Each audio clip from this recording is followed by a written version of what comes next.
Everyone, কি খবৰ আপোনালোকৰ? আশা কৰোঁ সকলো ভালে আছে আৰু নতুন বছৰৰ বহুত বহুত শুভকামনা জনালোঁ সকলোকে। আৰু 31st কোনে কোনে খানা খালে কমেণ্ট এটা কৰি জনাব।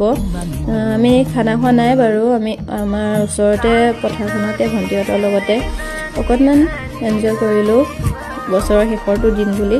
আৰু মোৰ এইটো প্ৰথম মিনি ব্লগ হয়। সকলোৱে ছাপোৰ্ট কৰিব আৰু শ্বেয়াৰ কৰি দিব সকলোকে, সকলোৱে মৰম দিব বুলি আশা ৰাখি আজি নেক্সট আকৌ এটা ভিডিঅ'ৰ সৈতে লগ পাম বুলি আশা ৰাখিলোঁ।